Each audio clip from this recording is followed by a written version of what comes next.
A very good evening, everyone. This evening going to be the most enthusiastic evening for you all, elder, young, and little innovators. ලෝකයේ දිහා රාමුවෙන් පිට නිර්මාණශීලීව හිතන ඔබට කළ හැකි දේ බොහොමයි.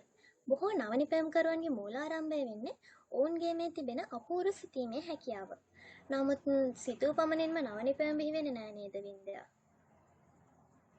Yes, Yasara. Innovation is not only about imagination of new things, but also implementing it as a novel outcome to the world. We know that all of you have so much potential for innovations. Like you participated to today's session, innovators always are on alert about the opportunities in their environment. And one important thing also need to remember. Yes, Sarah?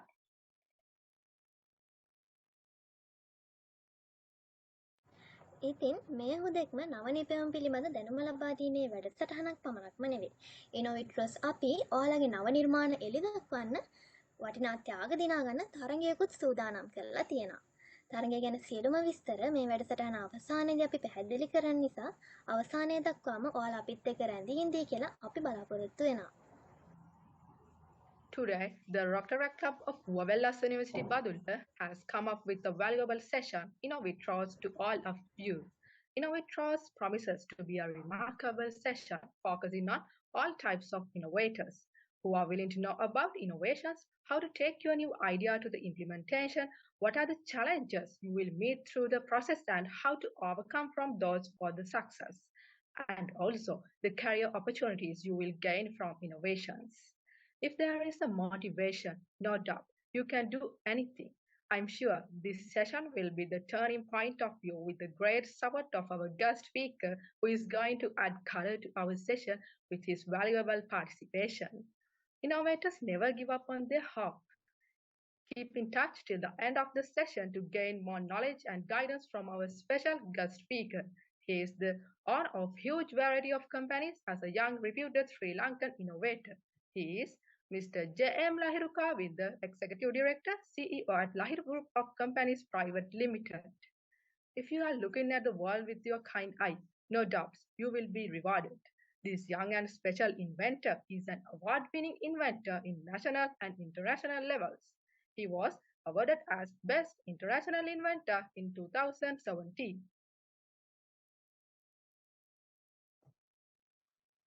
Thank you, Tishal and Vindya, for the introduction and inviting me to the program. I think Yasara is willing to say something. Okay, sorry, Vindya. Okay, carry on, please. No sir. You can try.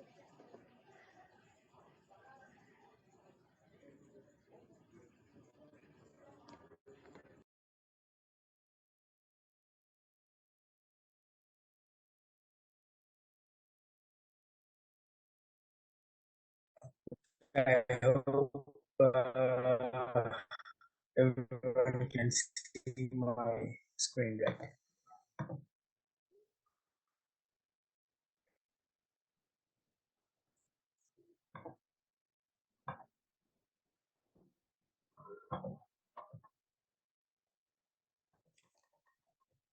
Okay, great. Very good evening to everyone. I think the Rotaract Club of Uva Wellassa University have organized a wonderful session for the future inventors and entrepreneurs, and also the people who are interested in starting their own business, especially as undergraduates.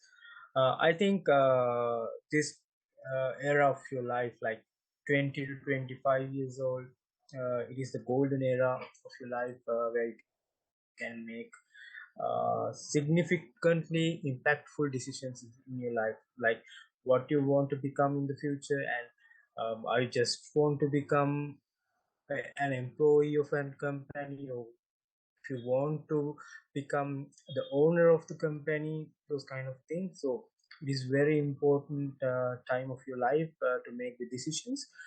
So I think in today's session, most of the people who join this session are inventors, or people who are willing to become inventors. So in this session, we're going to talk about the journey of an idea to a successful product. So actually, as per my experience in the inventions, and as my experience as an inventor for the past 8-9 years, inventing something is not that difficult, but bringing that invention into the market is the most difficult thing uh, that you need to focus on. So let's see uh, how we can bring our inventions into the market. So, as inventors or innovators, we must ask from ourselves a few questions. Like maybe even when I invent something, I think, oh my God, this is the best thing in the world, and this is going to be a revolutionary thing, and this product is going to be the top of the market. Those kind of things all the inventors think about their product, but at some points most of those innovations and the inventions fail due to especially due to overestimating and thinking that it will just succeed as an idea. That is wrong.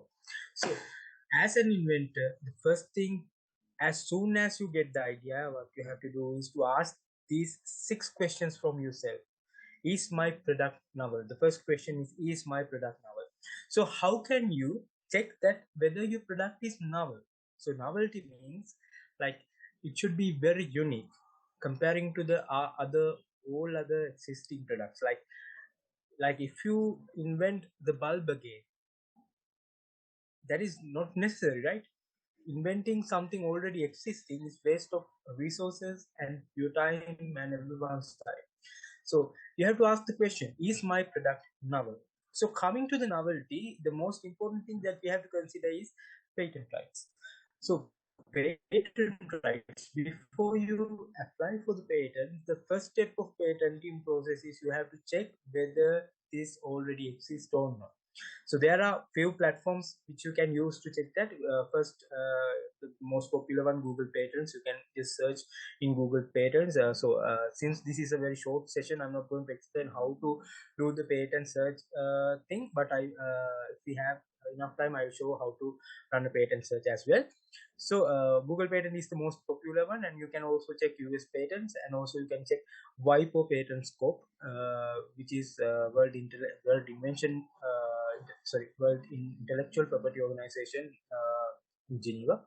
So by searching all those databases for the existence of your product, if you find that in none of these databases your product is existing, then great, you have a novel idea. Even though those your idea exists as some part of an other invention, you can still reverse engineer some techniques, and you can modify the things, and you can repatent them. So that is kind of possible. I'll explain it later. But when it comes to Sri Lankan patents, which is not an open database, so if you apply for the patent in Sri Lanka, no one will know what techniques are there in your patent. So the first question is my product novel. You have to ask yourself. So when I participate in pitching things and invention competitions, all of the time I would say that 80% of the inventions which come to those competitions, they are not that novel. So the first thing you have to consider is your product novel? So if it is not novel, still you can think a point forward from what is existing now. Like let's say if I have a phone with me, so let's say when the phone was first invented, no one would have thought that it will have cameras with it, or we will be able to send SMSs through the phone. So those are new add-ons to already existing product. So if you are worried about your product is already existing, you can add features to that and make it now. And the second problem is, does it solve a real world problem? So we have seen many fabulous ideas in those pitching sessions and invention competitions, but in real world they don't have any real application. So it is, yeah, like theoretically it is wow, this is amazing how he get this idea. Yeah, everyone asked that question, but in the market it failed because it does not solve a real world problem. So you have to ask that question from yourself, and you have to provide solutions to your innovation as well. And the third thing is, can we practically make it? So like in theoretically we can,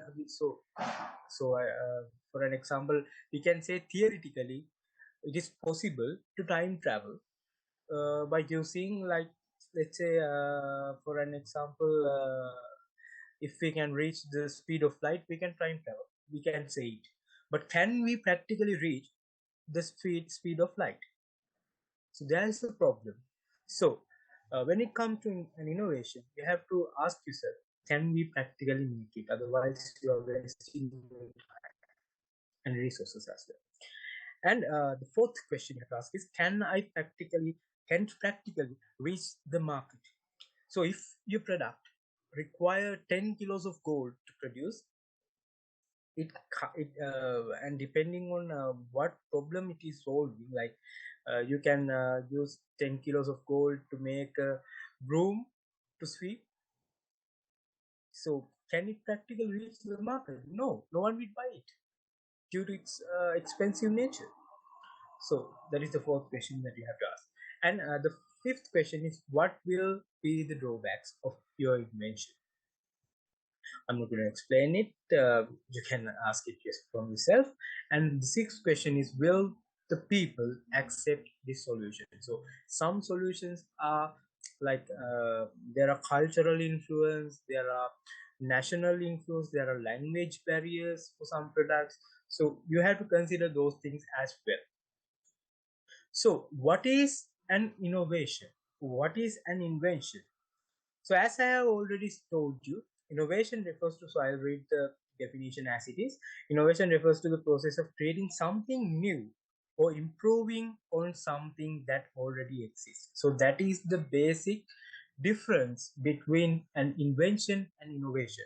So invention is creating something totally new which never existed in this world, as we know.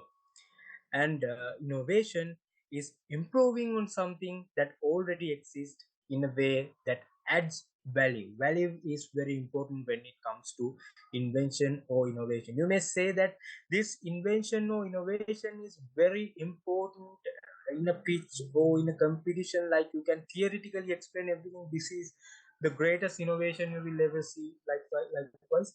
But when it comes to market, will the people buy your product? That is the only thing that matters in real world of innovation. If people are not buying it, then don't do it. Okay. So coming to the comparison, so I'm not going to explain this that much. I'll share the presentation if you want. So invention is creating something entirely new, and innovation is creating something new or improving upon it.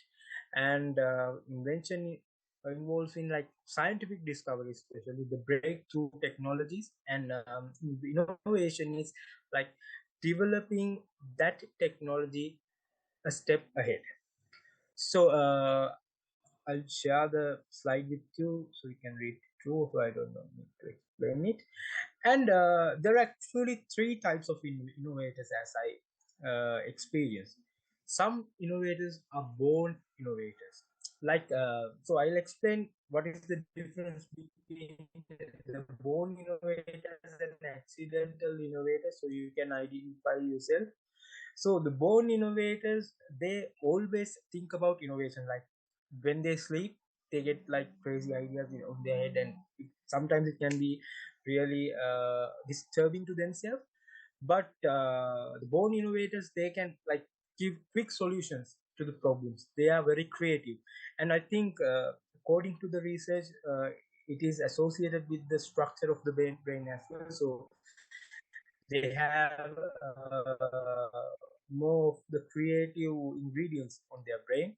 And the accidental inventors, for an example, if you take the Tesla, who was a born inventor. So the born inventors, they can invent many things at a time.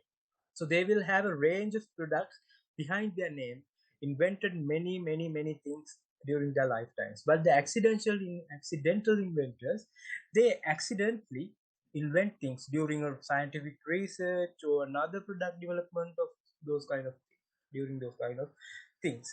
So accidental innovators don't get that kind of crazy ideas, and they don't suffer from getting ideas all the time. Like if you take a born inventor, they so if you like show him some machine inside of his or her brain, the machine, each part of the machines will like he can like imagine how each part is working and what is the principle behind everything likewise.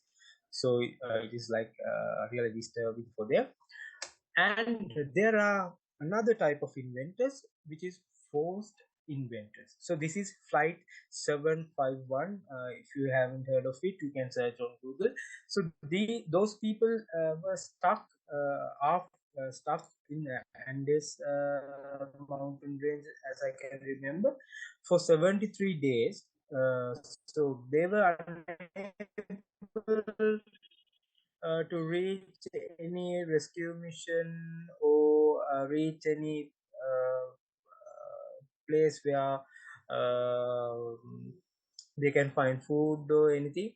So actually, those people were forced to enter cannibalism. They ate human flesh to survive, and also during their survival, they used things extracted from the plane debris to create new things.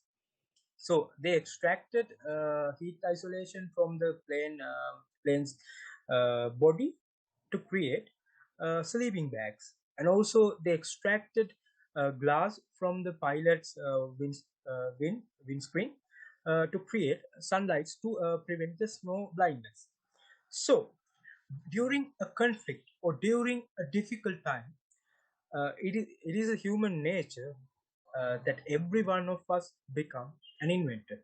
All the human beings have the creativeness inside them, and they also have the innovative nature inside them. So during those kind of difficult situations, the inventor sleeping inside them will awake. So if you want to find solutions, first become that survivalist who want to survive the most difficult days on the human uh, civilization. For an example, if you consider the COVID-19 situation which we recently we went through, many innovations were born during a very short time period to help people to breathe during the breathing difficulties, and also new other technologies were invented to help the healthcare professionals. So during the difficult times, sleeping innovate inside you always awake. So it is up to you to awake your sleeping inventor inside you, so you can reach unimaginable goals. Okay, now we come to the life cycle of an invention or innovation. So the first thing you have to do is to identify a problem.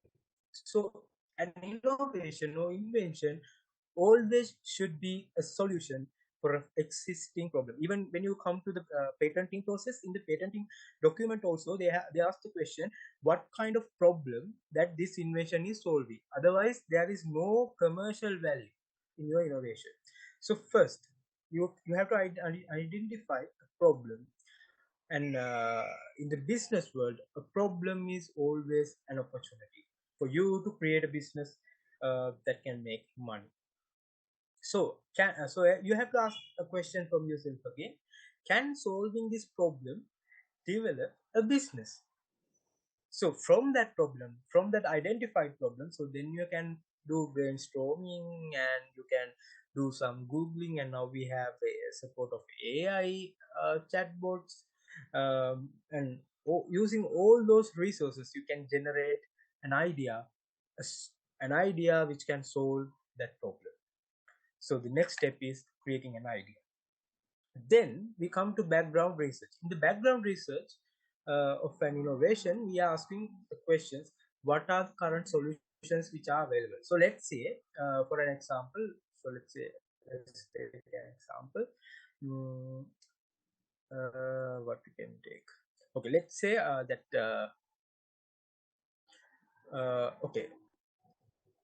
Okay, let's say that we have a problem of fuel shortage in the world. So the problem is that uh, now the fossil fuels are running out, the stocks are running out. So we have a problem: uh, how can we power our cars and our generators and everything? So then I come to the idea phase. Do I have a novel idea? Okay, I will do some analysis on the chemical structure of the fuel, like let's say petrol.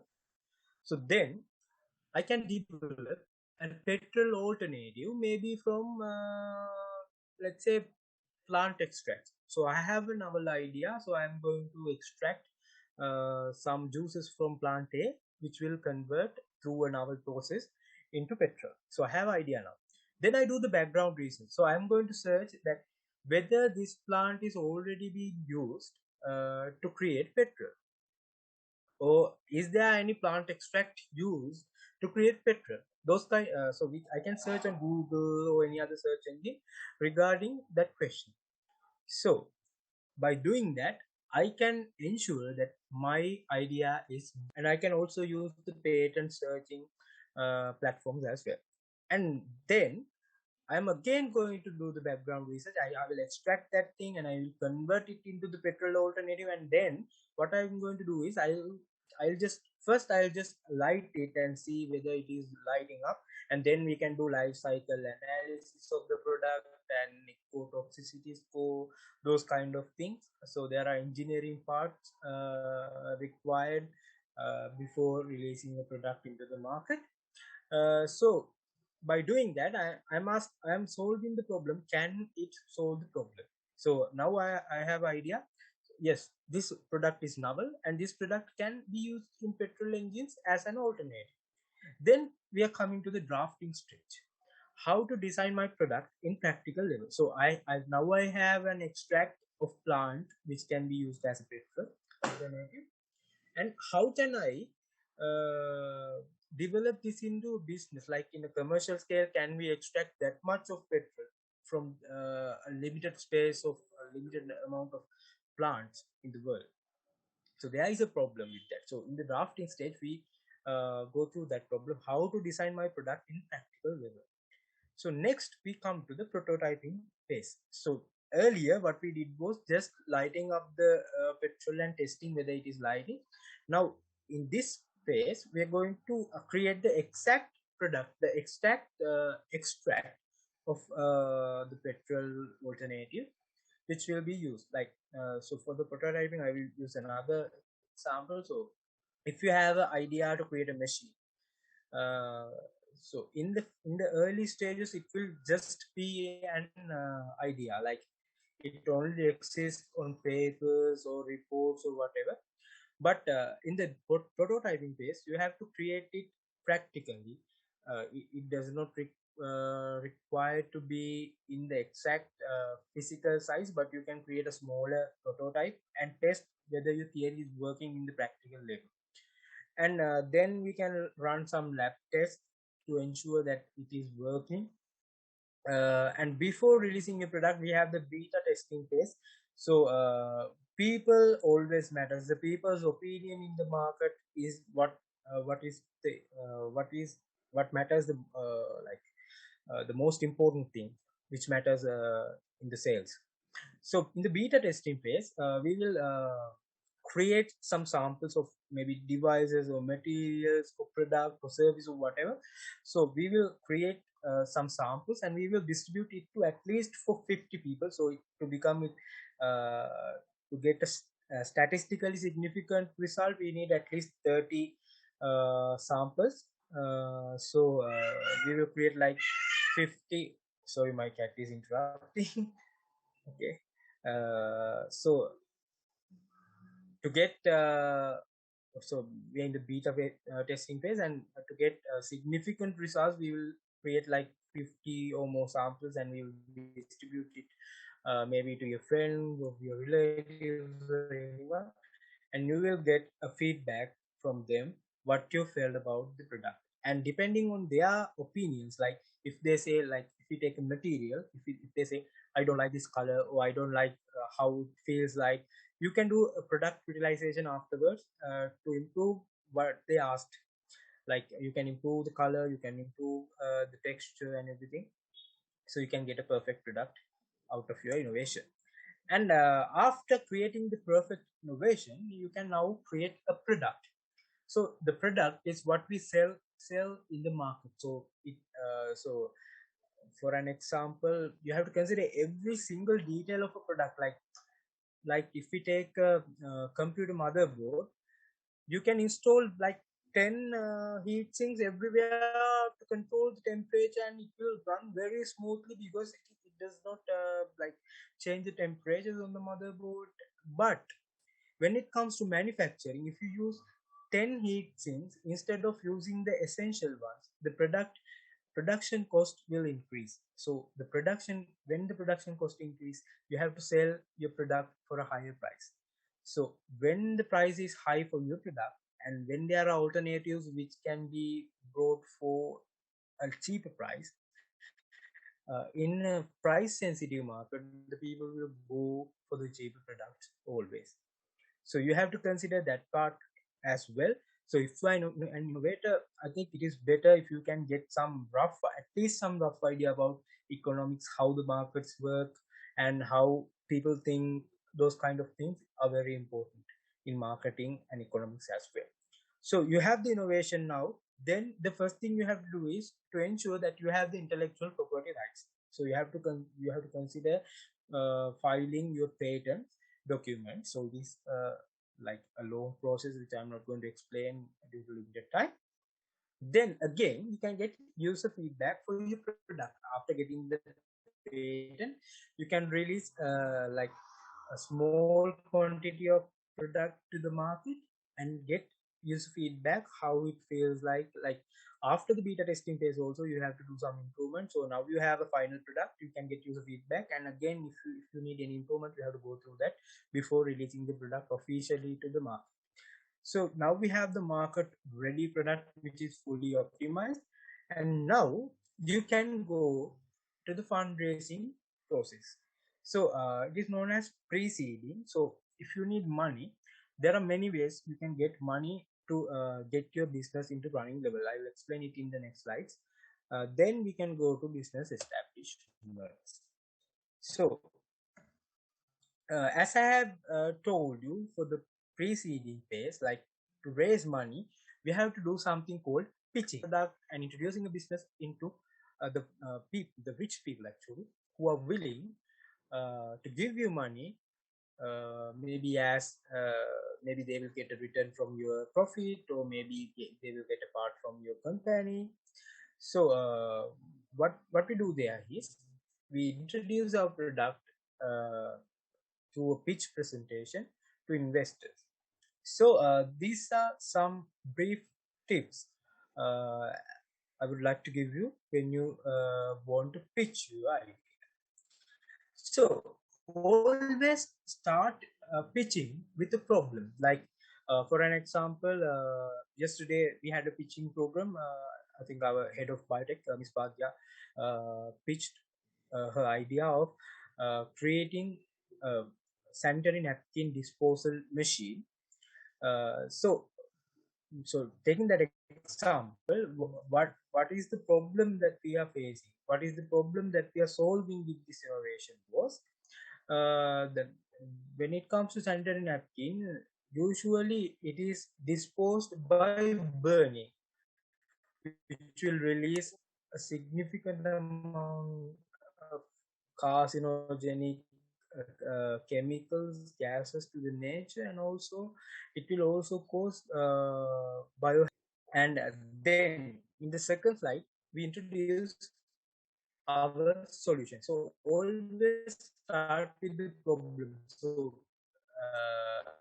if if I start with, okay, I have this machine, it will burn everything using the environment. It is difficult to convince the investors. Like, okay, they will just get that idea, like, okay, this is just another burning machine, likewise. But when you start with the problem, when I say that sanitary napkins released to the environment just in India within 1 year, then that matters. We have numbers, and it reached their brain and tell that we have a huge market potential, 12 billion sanitary napkins per year. So that matters to them. So when it comes to pitching, always start with the problem and give that numbers, the huge numbers, include those huge numbers in your pitching presentation, or if you are presenting in a competition, even for that, start with the problem. Tell that 12 billion released to the environment or burned in outdoor can cause a huge problem. So it is very sensitive to people. And the second tip that I would like to give is keep everything ready. So when it comes to investors, they have years of experience in this field. They know how businesses work, how products work, and they have experience where those pitching products fail. And just by looking at you, they will say that whether you are capable or not. So keep everything ready, like the documents, how you are going to market everything, and who is in your team, and what kind of funding you are asking for. I have seen many people who are just presenting their pitch without having any idea of how much I want to start this business. So the investors never get interested in investing at your business. So keep everything ready and understand the scope of market and the problem. As I already told you, like if we take the sanitary napkin problem, just in India we have 12 billion per year. So that is a huge market. And when it comes to the market, well, let's say let's consider the Sri Lankan market. We have 4.4 million women in Sri Lanka who will need our innovation. So we have a rough idea of what scope of market we are looking at. So we know how much sales we can make and how much profit we can make from that. So the investors will know that if we put money on this amount, if we put this amount of money in this business, we will get this kind of return. So it is very clear to them. And the next thing is be good with the numbers. If they ask the gross profit, if they ask about the net profit, you have to have at least a rough idea. You should be able to tell, like, okay, I will give you 44% return on investment. Likewise, so you have to be good with the numbers and keep an eye on your finance, like how much profit you are making and how much you're expecting to spend on the machine development, research and development stuff, and paying salaries, how much you are getting for yourself. And even some investors, like if you say that I'm going to work for free for the company, I'm not getting any salary, I'm not willing to get any salary from the company, they will refuse, because no one is willing to work for free. And when you work for free, the efficiency will be really bad. So don't go to those kind of ends, and be good with the numbers.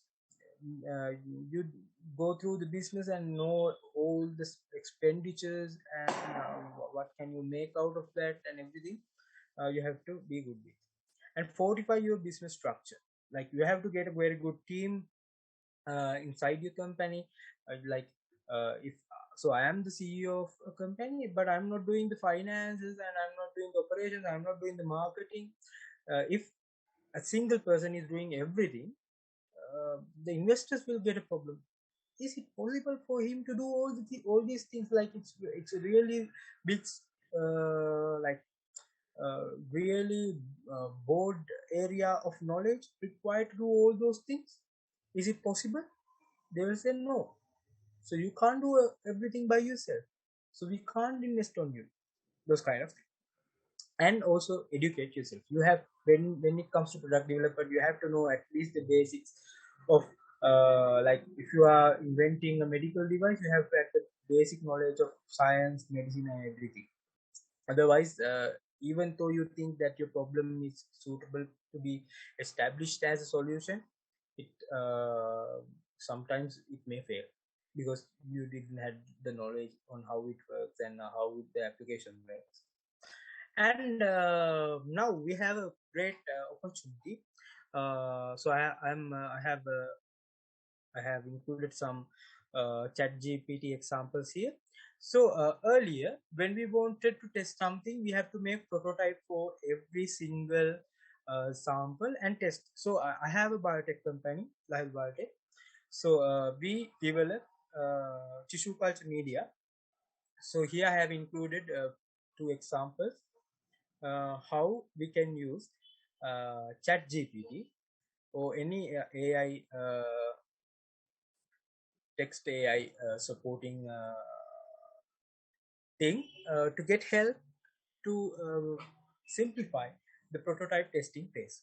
So so we are developing tissue culture media. So we are expecting to use crushed banana and tomato extracts for tissue culture media as nutrient enrichment add-ons. So earlier, before the chat GPT was arrived, what is crushed banana, tomato extracts, or some extracts from other plants as well. So we have to create a series. It's a very difficult task, and then we have to test each and every ingredient, check which is the best one. But now we have the chat GPT, and we can like we can get a rough idea of which ingredient we have to test. Like we have 50 ingredients that we need to test to get a perfect solution for our problem. We will just include that 50 ingredients in ChatGPT's prompt, and we will ask which one which of those things will solve our problem. So we can shortlist like banana extract and tomato extract is perfect for our problem. So this is known as prompt engineering. So if you are worried about losing your job due to the arrival of AI bots, you can now master the skill of prompt engineering. You can ask about your innovation, what kind of, and for an example, if you tell ChatGPT about your innovation, you can just ask. Here I have included another example. I have invented a pen which can be used in space without leaking.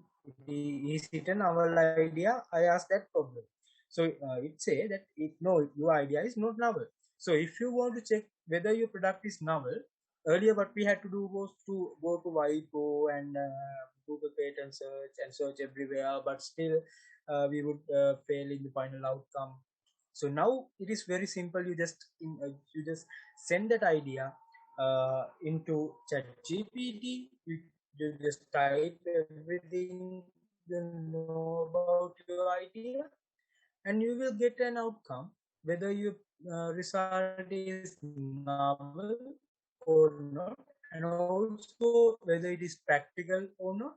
So the process is really simple, which I showed you earlier.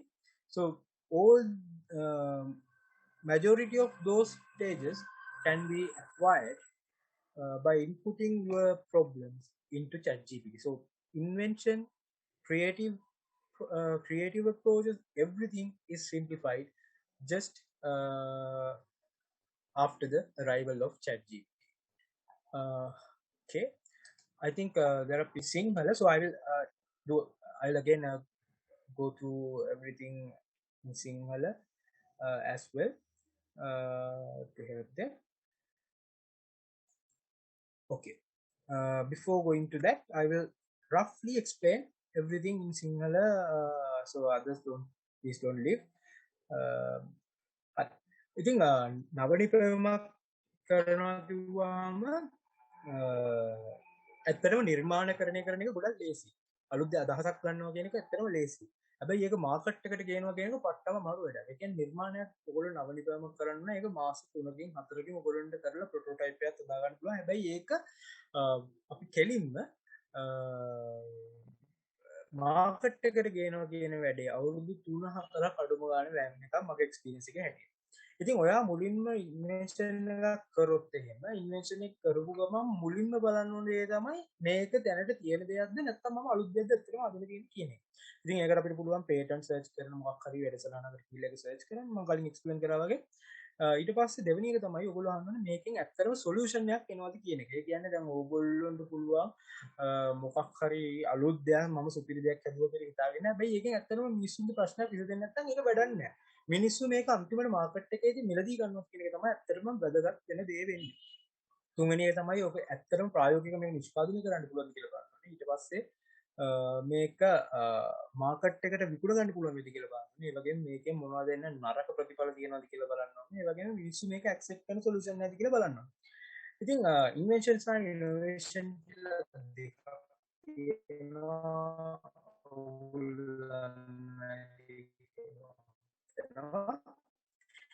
ඉතින් innovation කියලා කියන්නේ තියෙන technology එකක් තව ටිකක් දියුණු කරන එක. ඒ වගේ ඉන්වෙන්ෂන් කියලා කියන්නේ අලුතෙන්ම දෙයක් ලෝකෙට හොයාගන්න එක.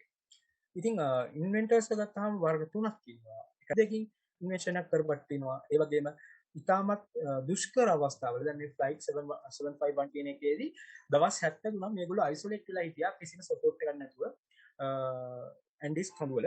ඉතින් මේගොල්ලෝ සිදුවන ඇත්තටම මේගොල්ලෝගේ මැරුණ සහෝදර සහෝදරියන්ගේ මස් අනුභව කරලා මේගොල්ලෝ ජීවත් වෙන්නේ. ඉතින් මේගොල්ලෝ මේ ප්ලේන් එකෙන් හොයාගත්ත රිසෝසස් වලින් එච්චර කාලයකට තිබ්බ නැති අලුත් නිර්මාණ කරලා තමයි ඒගොල්ලෝගේ ජීවිතේ බේරගන්නේ. ඉතින් මේක මේ ටික මම ෂෙයා කරනවා ඔයගොල්ලන්ට ඇත්තටම ඔයගොල්ලෝ වෙනවා. ඊට පස්සේ දැන් ඉන්වෙන්ෂන් එකක් කරන මුලින්ම ප්‍රශ්නයක් තියෙනවා. ඒ ප්‍රශ්نين ඔයගොල්ලෝ අයිඩියා එකක් හදා ගන්න ඕනේ. කියන්නේ දැන් මට තියෙන ප්‍රශ්නේ අපි හිතමුකෝ උදාහරණයක් විදිහට මම කියන්නම්. දැන් මට තිබ්බ ප්‍රශ්නයක් තමයි මම ඉන්දියාවේ නවදිල්ලි නුවරේ ඉගෙන ගන්න කාලෙක එහෙ තියෙනවා construction and demolition waste management plant කියලා එකක්. ඒ කියන්නේ ඒකෙදි වෙන්නේ ගෙදරක් කැඩුවොත් එහෙම ඒ තියෙන අපද්‍රව්‍ය ටික ඔක්කොම ගෙනල්ලා ඒ C&D plant එකට බාලා ඒ ගඩොල් කියන්නේ බිමට අතුරන ගඩොල් හදනවා ඒ වගේ දේවල් කරනවා. ඉතින් මේක දැක්කම මට හිතුණ දෙයක් තමයි ලංකාවේ ගෙයක් කැඩුවොත් එහෙම ඇත්තටම දාන්න තැනක් නැහැ. ගොඩක් අඬාන්නේ ඉන්න ඕනේ කොහේ හරි ගියාම මිනිස්සෙක් ගෙයක් කැඩුවොත් එහෙම කොහේ හරි ලෑන්ඩ් ෆිල් එකක් හොයාගන්න හරි අමාරුයි. සල්ලි දීලවත් දාන්න තැනක් නැහැ කියලා කියනවා. එතන ප්‍රොබ්ලම් එකක් තියෙනවා ලංකාවේ. ඒ ප්‍රොබ්ලම් එක මම දැක්කේ බිස්නස් ඔපචුනිටි එකක් විදිහට. ඉතින් මම හදුවා මගේ හදුව ප්ලයිවුඩ් ඕල්ටර්නේටිව් එකක් තියෙනවා. ඒ වගේම බ්‍රික් එකකට ඕල්ටර්නේටිව් එකක් තියෙනවා. ගොඩක් ලයිට් වෙයිට් බ්‍රික් එකක්. ඉතින් ඒක ඇත්තටම අපි බේසිකලි හදන්නේ මේ කන්ස්ට්‍රක්ෂන් ඩිමොලිෂන් වේස්ට් වලින් නෙවෙයි. හැබැයි අපිට මේ වගේ වේස්ට් ලෝඩ් එකක් ඇවිල්ලා බෑවොත් එහෙම අපිට ඒක ඇත්තටම රිසෝස් එකක් විදිහට පාවිච්චි කරන්න පුළුවන්. ඉතින් එතනදී අපි එක සොලියුෂන් එකක් ලබා දුන්නා මිනිස්සුන්ට. ඔයගොල්ලන්ට කන්ස්ට්‍රක්ෂන් and demolition waste තියෙනවා. අපි ඒක බාර ගන්න ලෑස්ති free of charge. ඊට පස්සේ අයිඩියා එක ඇත්තටම ලෝකේ තියෙන දෙයක්ද නැති දෙයක්ද? මම අර කලින් පෙන්නනවා වගේ chat GPT පාවිච්චි කරලා උනත් ඔයගොල්ලන්ට ඒක අයිඩියා එක නවලද කියන එක බලා ගන්න පුළුවන්. ඊට පස්සේ මම මේකේ බෑග්ග්‍රවුන්ඩ් රිසර්ච් එකක් කරනවා. මේක දැනට මේ වගේ සමාන ඒවා තියෙනවාද? අපිට මාකට් එකේ මේක කරගන්න පුළුවන් වේද? මේකෙන් ඇත්තටම ප්‍රශ්න විසඳෙනවද? මේ වගේ ප්‍රශ්න ටික මම අහනවා. ඊට පස්සේ දැන් මම කිව්වා අර අපි දුන් ගඩොල කියලා. ඒ ගඩොලේ මම දැන් තියරිටිකලි මෙච්චර වෙලා හිතේ මගේ ඔළුවේ තියරි එකක් තියෙනවා. මම මේක ප්‍රායෝගිකව හදලා බලනවා. අපි ඒකට කියන්නේ ප්‍රොටෝටයිපින් කියලා. ඉතින් අපි ප්‍රොටෝටයිප් එකක් ප්‍රායෝගිකව හදලා බලලා අපි ඒක ගෙනියනවා ලැබ් ටෙස්ටිං වලට. දැන් මේකට මම එක එක ඒවා කලවම් කරලා මම ලැබ් එකට ගෙනියලා මම බලලා මේකේ කම්ප්‍රෙසිව් ස්ට්‍රෙන්ත් එක ඇතිද ඊට පස්සේ මේක උෂ්ණත්වයට කොහොමද දොරොත්තු දෙන්නේ අන්න ඒ වගේ ලැබ් ටෙස්ටිං කරලා මම බලනවා මේක ප්‍රායෝගිකව අපේ ප්‍රයෝජනයට ගන්න පුළුවන් දෙයක්ද කියලා. ඊට පස්සේ අපි යනවා බීටා ටෙස්ටිං කියන ෆේස් එකට. බීටා ටෙස්ටිං වලදී කරන්නේ මම අර ගඩොල් ටික හදලා මිනිස්සු 30කට වැඩි සංඛ්‍යාවකට බෙදලා දෙනවා. බෙදලා දීලා ඒගොල්ලන්ට කියනවා ඔයගොල්ලෝ පාවිච්චි කරලා ඔයගොල්ලන්ට හිතෙන්නේ මොනවද මේ ගැන කියලා මට පොඩ්ඩක් කියන්න කියලා. අපි ඊට පස්සේ ඒගොල්ලන්ට ක්වෙස්චනාරි එකක් දෙනවා. ඔයාට මොකද මේ ගැන හිතුනේ මේකේ මොනවද ඉම්ප්‍රූව්මන්ට්ස් වෙන්න ඕනේ ඒ වගේ දේවල් අපි කරලා අපි ඊට පස්සේ ප්‍රොඩක්ට් එක ඒගොල්ලෝගේ ගහසුත් එක්ක නැවත ප්‍රොඩක්ට් යුටිලයිසේෂන් එකක් කරනවා. එතකොට අපි තව දැන් තියෙනවා නව නිපැයුම. දැන් මම මේ නව නිපැයුම මාකට් එකට දාන කලින් මම මුලින්ම කරන්න ඕනේ දේ තමයි මම මේක patent කරන්න. ඉතින් මම patent document එක submit කරලා ඊට පස්සේ මම මේක commercially produce කරලා පොඩි sample එකක් market එකට දානවා. දාලා user feedback එකක් ගන්න ඕගොල්ලන්ට මොකද මේ ගැන හිතුනේ කියලා. ඊට පස්සේ ඒගොල්ලොන්ගේ feedback එක අනුව නැවත මම මේක improve කරලා මම market ready product එකක් හදාගන්නවා. ඒ market ready product එකත් අරගෙන ගිහිල්ලා මම යනවා seeding crowdfunding stage එකට. ඒ කියන්නේ මම මේ product එක මම මේ රටේ ඉන්න සල්ලි තියෙන ලොකු කම්පැනිස් වලට පෙන්නලා මම ඒගොල්ලන්ට කියනවා මගේ ගාව මෙහෙම ප්‍රොඩක්ට් එකක් තියෙනවා ඕගොල්ලෝ කැමති නම් මට ස්පොන්සර් කරන්න මම කැමතියි මගේ බිස්නස් එකේ කොටසක් ඕගොල්ලන්ට දෙන්න. එහෙම නැත්නම් මගේ ලාභයෙන් කොටසක් ඕගොල්ලන්ට දෙන්න කියලා මම කියනවා. ඒකට කියනවා ප්‍රී සීඩින් ස්ටේජ් එක කියලා. ඉතින් මම ඉන්වෙස්ටර්ස්ලා හොයාගෙන ඊට පස්සේ මට පුළුවන් බිස්නස් එකක් එස්ටැබ්ලිෂ් කරගන්න. ඉතින් අපි මේ ප්‍රී සීඩින් ස්ටේජ් එකේදී අපි කරන ප්‍රසන්ටේෂන් අපි කරන පිචින් ප්‍රසන්ටේෂන් එක කියලා. ඉතින් මේ පිචින් ප්‍රසන්ටේෂන් එක කරනකොට හැමතිස්සම ප්‍රශ්නකින් පටන් ගන්නවා. දැන් මට තිබ්බ ප්‍රශ්නේ මේ බලන්නකො මගේ මම එක්ස්ප්ලේන් කරන්නේ ඒක පිටින් ප්‍රසන්ටේෂන් එකේ ගියාම මෙහෙමයි බලන්නකො මගේ ගෙදරක් ඇදුවා මට මේක දුක වරදලක් වෙලා ඉතින් මාස ගානක් උත්සාහ කරා කුණු ටික දාගන්න තැනක් තිබ්බේ නෑ. ඉතින් මම සොලියුෂන් එකක් හොයාගත්තා. මේ වගේ මිනිස්සු ප්‍රශ්න තියෙන මිනිස්සු ගොඩක් ඉන්නවා. ඒගොල්ලොන්ට මම සොලියුෂන් එකක් හොයාගත්ත කියන ඊළඟට තමයි මම සොලියුෂන් එක කියන්නේ. මුලින්ම මම පටන් ගන්න හැමතිස්සෙම ප්‍රොබ්ලම් එකේ. මොකද ඒකට තමයි මිනිස්සු ගොඩක් සෙන්සිටිව් වෙන්නේ. ඊට පස්සේ ඔයා හැමදේම රෙඩි කරගෙන ඉන්න ෆයිනෑන්ෂල් රිපෝට්ස් ඒ වගේ දේවල් මම මේක අපෝ එක්ස්ප්ලেইন කරන්නේ නැහැ එකපාරට කිව්වෙන්න. ඊට පස්සේ මම කිව්වේ chat GPT එක පාවිච්චි කරලා කොහොමද ඔයගොල්ලෝගේ මේක novelty එක වගේ දේවල් ටෙස්ට් කරගන්නේ කියලා. හරි. Now we come to my journey as an inventor and entrepreneur. Usually when someone do presentation, I think this would be the first slide of their presentation, but what I believe is first we need to talk about the things that people are expecting to hear from us, not the things that we want to tell them about. So when I do a presentation, I always put this slide to the end of the presentation. So I will explain my background before moving into the next slides, just to like people may ask like, who are you to give us advices kind of problem. So I'm Lahiru Kavinne. I'm CEO of award-winning company Lahiru Group of Companies Private Limited. So we recently won many awards for our business excellence. And excellence. Our company is operating in 9 different sectors, including printing, biotechnology, then IT, services, gem and jewelry, many more to go. And currently I'm an undergraduate. You can see my education in the bottom. So I am internal undergraduate in YMU University and external undergraduate in Japura, California, Colombo, and also again internal undergraduate in British Computer Society as well. So I have won total of 7 international awards for innovation. Best International Inventor 2017 representing Sri Lanka in Kaohsiung, Taiwan. One of invention awarded by World Invention Manufacturing Property Association, and 5 other medals including 3 gold medals, 1 silver medal, and 1 bronze medal in international invention competitions. Coming to the national awards, I have won more than 30 national awards for innovations, including all the major invention competitions in Sri Lanka. And we also won business excellence awards as well. So I have my educational background important. I'm not going to explain it. And now we come to the journey of an entrepreneur, how entrepreneurs are born. So all the entrepreneurs, they are trying to solve a problem. එතකොට ව්‍යවසායකයෙක් කියන කෙනෙක් කොහොමද බිහි වෙන්නේ? ව්‍යවසායකයෙක් කියලා කියන්නේ ඇත්තටම ප්‍රශ්නයකට උත්තරයක් හොයන කෙනෙක්. මේ ව්‍යවසායකයෙක් කියන කෙනාද ඔයගොල්ලෝ ආපස්සට ගිහිල්ලා බැලුවොත් එහෙනම් ඒගොල්ලෝ මුලින්ම පටන් අරගෙන තියෙන ඉන්වෙන්ටර් කෙනෙක්, නවෝත්පාදකයෙක් විදියට. ව්‍යවසායකයෙක් හැමතිස්සෙම දෙන්නේ දැනට එක්සිස්ටිං සොලියුෂන් එකක් නෙවෙයි. එයා අලුත් සොලියුෂන්ස් නිර්මාණය කරනවා. ඒකින්ද දැන් ඔයගොල්ලෝ මාකට් එකට ගිහලා මොනවා හරි විකුණන්න ගත්තොත් එහෙම අපි හිතමුකෝ දොඩම් විකුණනවා කියලා. දැන් ඔයා දොඩම් විකුණන්න ගත්තාම තව මිනිස්සෙක් එතනින් ඇවිල්ලා දොඩම් විකුණනවා. තව මිනිස්සෙක් ඒක බලන් ඉඳලා දොඩම් විකුණනවා. දැන් ওই විදිහට 5 දෙනෙක් ඇවිල්ලා දොඩම් විකුණන්න ගත්තොත් එහෙම ඔයාගේ දොඩම් වල තියෙන ඩිමාන්ඩ් එක අඩු වෙනවා. ඔයාට සේල්ස් අඩු වෙනවා. ඔයාට ලැබෙන මුදල අඩු වෙනවා. ඉතින් එහෙම වුණාම ඔයා කල්පනා කරනවා දැන් මම කොහොමද ජීවත් වෙන්නේ? මෙහෙම දොඩම්ම විකුණලා හරියන්නේ නැහැ. මම දොඩම් ජූස් හදලා විකුණනවා. දැන් ඔයා ඔන්න දොඩම් ජූස් එකක් හදන්න පටන් ගත්තා. අනිත් 4 දෙනා දොඩම් විකුණනකොට ඔයා දොඩම් ජූස් එකක්. දැන් ඔයා විකුණන්නේ වෙනස් ප්‍රොඩක්ට් එකක්. දැන් ඔයා වෙනස් ප්‍රොඩක්ට් එකක් විකුණන හින්දා මොකද්ද වෙන්නේ? මේ ඔන්න අලුත් කස්ටමර් බේස් එකක් හැදෙනවා දොඩම් ජූස් බොන්න එන කට්ටිය. එතකොට අරගොල්ලෝ දොඩම් විඩියෝ විකුණනකොට ඔයාගේ ජූස් එකත් කවුරු හරි බීලා යනවා වෙන්න පුළුවන්. දැන් ඕක බලාගෙන ඉඳලා අනිත් 4 දෙනා මොකද කරන්නේ?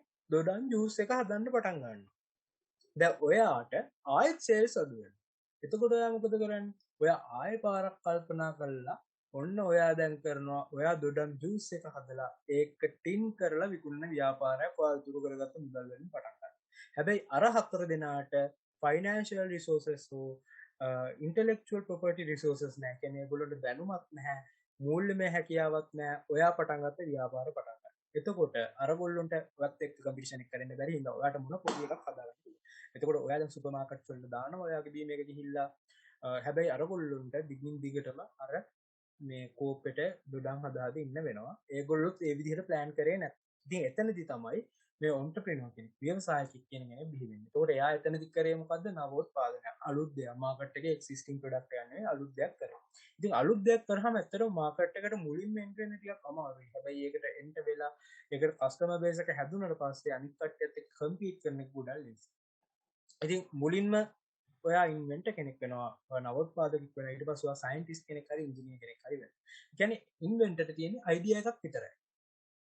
එයාගේ අයිඩියා එක මේක රියැලිටි එකක් කරන්න නම් එක්ක දැන් අපි හිමු දොඩම් ජූස් එක යාට රියැලිටි එකක් කරන්න නම් එයාට වෙනවා සයන්ටිස්ට් කෙනෙක් වෙන්න. ෆුඩ් සයන්ටිස්ට් කෙනෙක් වෙන්න වෙනවා. එයා දැනගන්න ඕනේ ප්‍රිසර්වේටිව්ස් කොහොමද පාවිච්චි කරන්නේ, කෑනින් මෙතඩ්ස් මොනවද පාවිච්චි කරන්නේ, කෑනින් වලට ගන්න මැටීරියල් එක මොකක්ද, මේ දේවල් වලට එයාට සිද්ධ වෙනවා සයන්ටිස්ට් කෙනෙක් විදිහට හිතන්න.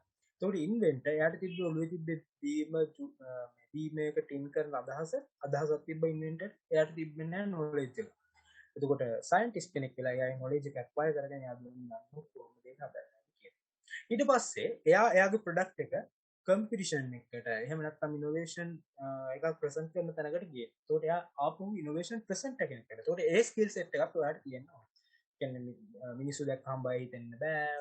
හොඳට ඒක ප්‍රසන්ට් කරන්න හැකියාවක් තියෙන්න ඕනේ. ඒ වගේ දේවල් පොඩ්ඩක් ඔයා මේ කාලය ඇතුළත දියුණු කරගන්න අනිවාර්යෙන් ඔයා ඉන්වෙන්ටර් කෙනෙක් විදියට පටන් අරගෙන ඔන්ටර්ප්‍රිනර් කෙනෙක් බවට පත් වෙන්න ඕන. විශේෂයෙන්ම මේ ව්‍යවසායික කියන එකේදී ඉතාම වැදගත් වෙන කරුණු දෙකක් තියෙනවා. ඒක තමයි පළවෙනි එක වගේ කමියුනිකේෂන් ස්කිල්ස්, දෙවෙනි එක වාට තියෙන සෝෂල් කනෙක්ෂන්ස්. ඒ කියන්නේ මුලින් පටන් ගද්දි වාට එච්චරම තේරෙන්නේ නැති සමහරවිට කම්පිටිෂන් එකකට ගිහිල්ලා ප්‍රොෆෙසර් කෙනෙක් හම්බුනගත්තාම ඒ ප්‍රොෆෙසර්ගේ ඔයාගේ ඉන්වෙන්ෂන් එක ග්‍රේට් ඉන්වෙන්ෂන් වෙන ඒ ප්‍රොෆෙසර් සමහරවිට තව තැන්වල ගිහින් කියන. එතකොට ඔයා වෙන කොහේ හරි ගිහිල්ලා නැවත මොකක් හරි ප්‍රසන්ට් කරනකොට ඔයා නේද අර එදා කිව්වේ මේ මට කිව්වා මෙහෙම කියලා එහෙම එනවා. එතකොට ඒ සෝෂල් කනෙක්ෂන්ස් කියන එක මාරම වැදගත් බිස්නස් එකක් සක්සස්ෆුල් වෙන්න. එතකොට ඔයා කොච්චර මේ දන්නේ මොන වගේ මිනිස්සුද මොන වගේ එක්ස්පෝෂර් එකක්ද ඔයාලට තියෙන්නේ මාරම වැදගත්. ඒ හින්දා දැන් විශේෂයෙන්ම දැන් ඔයගොල්ලෝ තව ලෙවල්ස් උඩට යනකොට පිචින් වලට එහෙම වෙනකොට ඉන්ටර්නැෂනල් පිචින් වලට එහෙම වෙනකොට කොක්ටේල් පාටිස් වලට යන්න වෙන්න පුළුවන්. එහෙම නැත්නම් ඩිනර් පාටි එකකට යන්න වෙනවා පුළුවන්. දැන් මේ වගේ ඩිනර් පාටි එකකට හරි කොක්ටේල් පාටි එකකට ගියාම කාලා බීලා නිකන් ඉඳගෙන ඉන්න එපා. ඔයගොල්ලෝ එතනට ගියේ ඔයාගේ බිස්නස් එකට මේ මිනිස්සු ඇට්‍රැක්ට් කරගන්න කාලා බීලා නිකන් ඉන්න එපා. බලෙන් හරි ගිහලා කතා කරන්න. කතා කරලා මිනිස්සු අඳුර ගන්න. ඒ අඳුර ගන්න කනෙක්ෂන් සමහරවිට අවුරුදු 3-4කින් ආපස්සට ඇවිල්ලා බලනකොට එක මිනිස්සෙක් අඳුරගත්තෙන් ඔයා 100 දෙනෙක් අඳුරගෙන ඉන්නවා වෙන්න පුළුවන්. ඒ කියන්නේ ඉනෝවේෂන් එකක් හරි පිච් එකක් හරි ප්‍රසන්ට් කරන එක ඉතාම වැදගත්. ප්‍රසන්ට් කරාට පස්සේ තියෙන පාර්ටි එකේදී ඔයාගේ බිහේවියර් එක ඉතාමත් වැදගත්. ඔයාගේ ව්‍යාපාරය කොච්චර දුරට සාර්ථක වෙනවද කියන එක තීරණය වෙන්නේ මේ මත. ඉතින් ඔයා ඉන්වෙන්ටර් කෙනෙක් වෙලා, සයන්ටිස්ට් කෙනෙක් වෙලා, ප්‍රසන්ටර් කෙනෙක් වෙලා නම් ඔයාලට පුළුවන් ව්‍යවසායකයෙක් වෙන්න. ඉතින් ඔයාගේ පිචින් එක ගොඩක් හොඳයි නම් ඔයාගේ අදහසට කැමති නම් මේ කට්ටිය ෆන්ඩ් කරන්න දැන් ඔයාලට පුළුවන් ඒ මුදල් එකතු කරගෙන ක්‍රවුඩ් ෆන්ඩින් එකකින් ඔයාගේ ව්‍යාපාරය ආරම්භ කරන්න. ඉතින් ඒක තමයි ව්‍යවසායකයෙක්ගේ ජර්නි එක. දැන් ගොඩක් කට්ටිය මම අහන ප්‍රශ්න තමයි where to start. කොහෙන්ද අපි පටන් ගන්නේ? මුලින්ම ඔයාගේ ඉන්වෙන්ෂන් එකට අදහසක් ආපු ගමන්ම දැන් අපි ඉස්සර කරේ එහෙම නෙවෙයි. අපි සාමාන්‍ය ඉන්වෙන්ෂන් එකක් කරලා ඒක යුටිලයිස් කරලා ඒක මාකට් එකට ගේන්න ඕන මෙන්න තියෙන කාලෙකට තමයි අපි පේටන්ට් එකට ඇප්ලයි කරන්න. දැන් අපි කරන්නේ එහෙම නෙවෙයි. අපිට අයිඩියා එක අදාව හෙට අපි පේටන්ට් එකට ඇප්ලයි කරනවා. ඒකට හේතුවක් තියෙනවා. මොකද අපිට විතරක් නෙවෙයි අදහස් එන්නේ. තව මිනිස්සුන්ට මේ අදහස් එනවා. එතකොට ඔයාට කලින් වෙන කෙනෙක් ඉස්සර වුණොත් එහෙම ඔයාට ඒක ඇත්තටම ඔයාගේ අර අවුරුදු ගානක මහන්සිය වතුර යනවා වගේ දෙයක් තමයි වෙන්නේ. ඔයාට කලින් වෙන කෙනෙක් පේටන්ට් කරලා තිබ්බා. ඔයා ගාව දැම්ම දහසක් තියෙනවා නම් ඔයා දැම්ම පේටන්ටින් ප්‍රොසෙස් එක පටන් ගන්න. ඒ ගැන අපි ටයිම් එක තිබ්බොත් ඉදිරි කාලේදී අපි පේටන්ට් කරන්න කොහොමද කියන එක ගැන කතා කරමු. හරි. ඊට පස්සේ ඔයා බිස්නස් ප්ලෑන් එකක් ක්‍රියේට් කරගන්න. ඔයාගේ පේටන්ට් එක ඇප්ලයි කරලා ඊළඟට ඔයා බිස්නස් ප්ලෑන් එකක් ක්‍රියේට් කරගන්න. මමට මොනවද ඕනේ රිසෝසස්, මගේ ප්‍රොඩක්ට් එකට මොන වගේ කියන්නේ ඔයාලට ෆැක්ටරි එකක් හදන්න ඕනේ, ඒක කොච්චර ඒරියා එකක් ඕනේ, මොනවද ඕනේ මැෂින්ස්, ඔයාලට කොච්චර වියදමක් යනවද, සේවකයෝ කොච්චර යනවද, ඒ හැම එකක්ම කතා කරගන්න, ප්ලෑන් කරගන්න. ප්ලෑන් කරලා ඔයාලට පුළුවන් පිචින් කරන්න. ඒ කියන්නේ ලංකාවේ ගොඩක් පිචින් ඉවෙන්ට්ස් තියෙනවා. ඒ කියන්නේ ලංකාවේ විතරක් නෙවෙයි වෙන රටවල් වල ගිහලා උනත් ඔයගොල්ලෝ පිචින් ඉවෙන්ට්ස් වලට සම්බන්ධ වෙන්න පුළුවන්. ඉතින් එතනදී වෙනවා විනාඩි 2-3ක් ඇතුළත ඔයාගේ ව්‍යාපාරික අදහස එතන ඉන්න ඉන්වෙස්ටර්ස්ලාට එක්ස්ප්ලেইন කරනවා. ඉතින් ඒගොල්ලෝ කැමති නම් ඔයාගේ අදහසට ඒගොල්ලෝ කෙලින්ම ඔයාගේ බිස්නස් ප්ලෑන් එක බලලා ඔයාගේ පේටන්ට් එක බලලා කෙලින්ම ඔයාලට සල්ලි දෙනවා. ඔයාගේ ව්‍යාපාරයේ කොටසකට ඒ කියන්නේ ඒගොල්ලෝ 100 අපි කියමු ඔයා කෝටි 10ක් ගන්නවා ව්‍යාපාරේ 110ක් ඒගොල්ලන්ට දෙනවා. ඒ විදිහට ඔයාලට පුළුවන් පිචින් කරන අවස්ථාවේදී ඔයාගේ ව්‍යාපාරයට ඉන්වෙස්ටර්ස්ලා ගැදර් කරගන්න.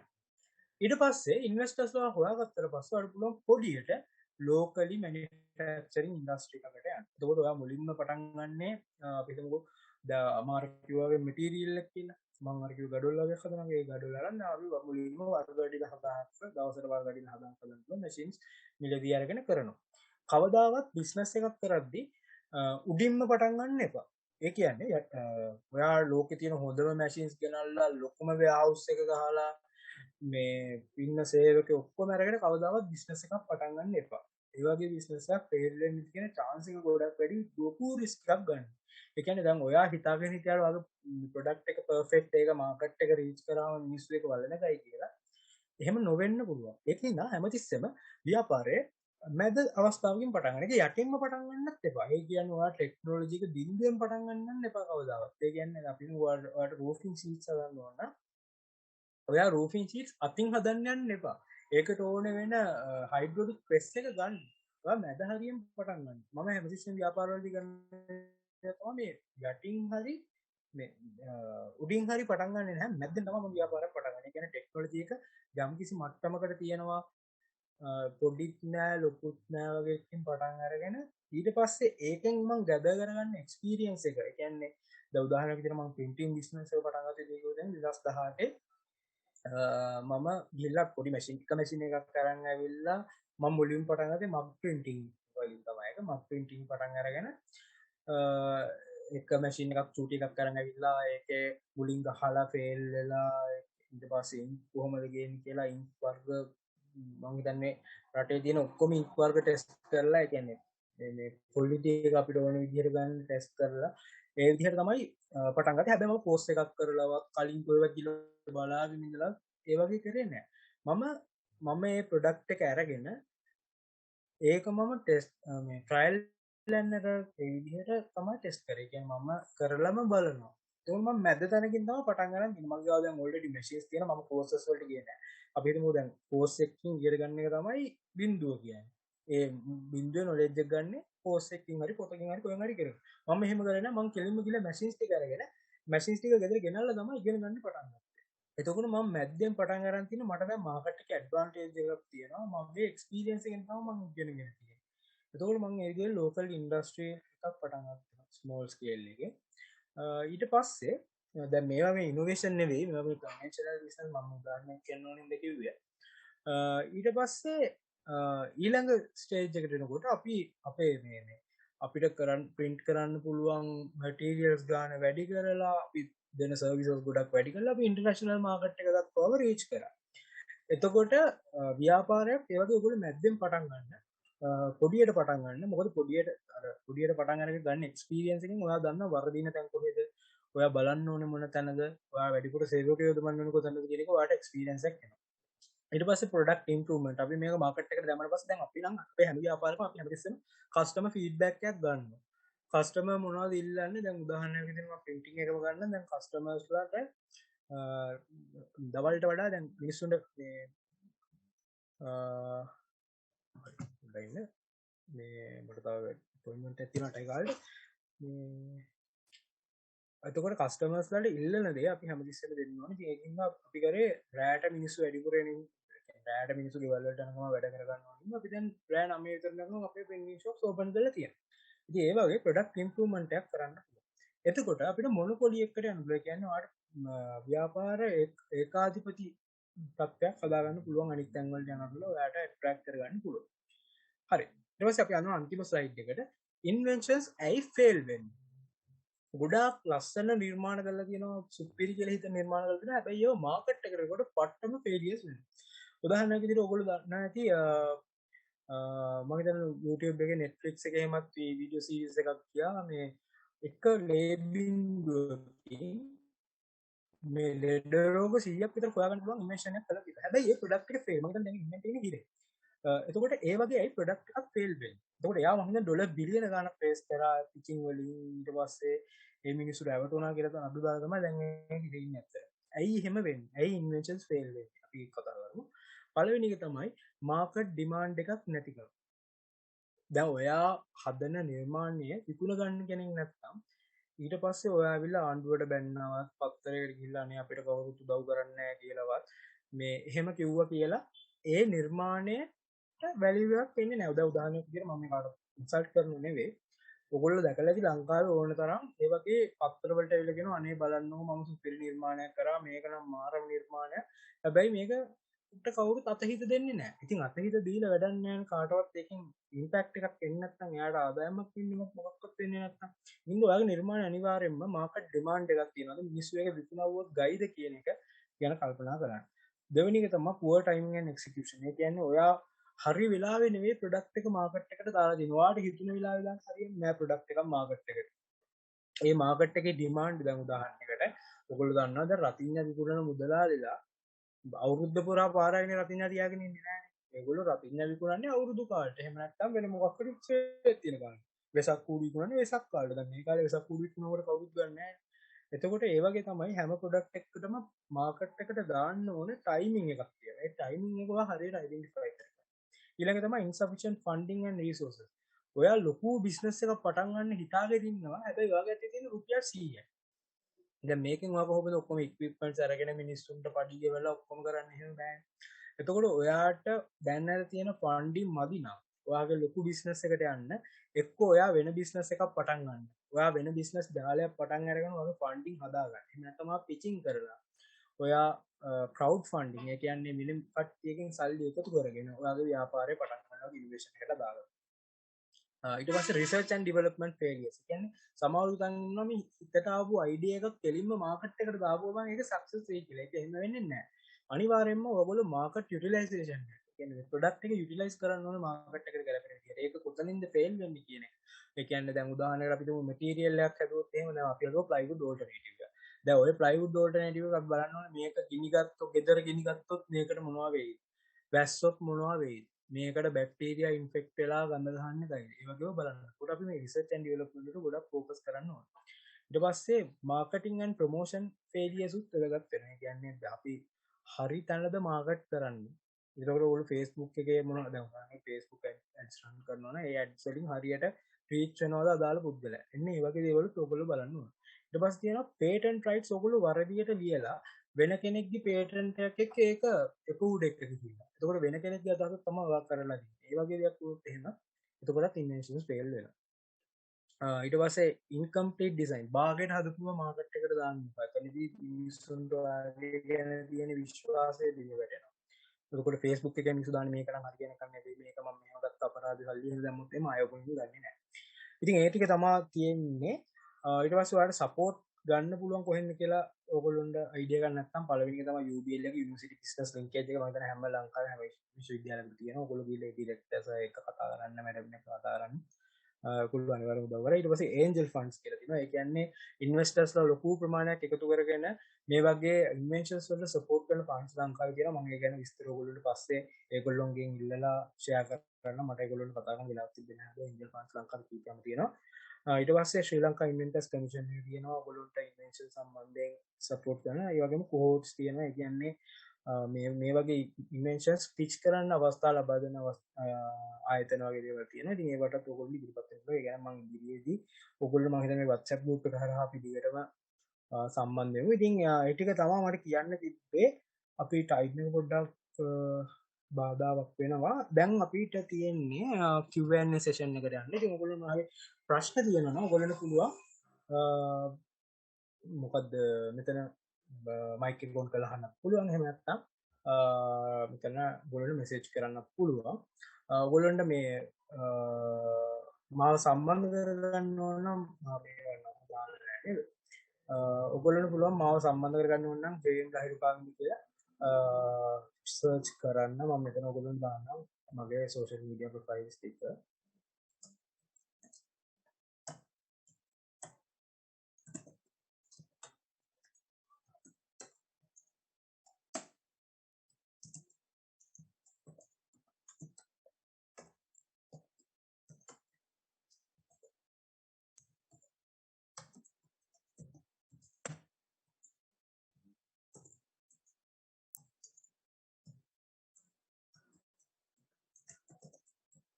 ඉතින් ඔයගොල්ලන්ට මේම සර්ච් කරලා මාව හොයාගන්න පුළුවන්. මොනවා හරි ප්‍රශ්නයක් තියෙනවා මට කෙලින්ම මෙසේජ් කරන්න පුළුවන්. මම WhatsApp නම්බර් එකක් දාන්නම්.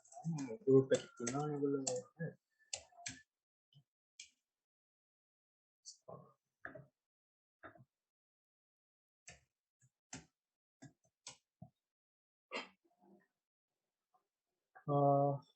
මොනවා හරි ප්‍රශ්න තියෙනවා නම් ඔයගොල්ලෝ chat එකේ අහන්නත් පුළුවන්. එහෙම නැත්නම් මයික් එක ඔන් කරලා අහන්නත් පුළුවන්.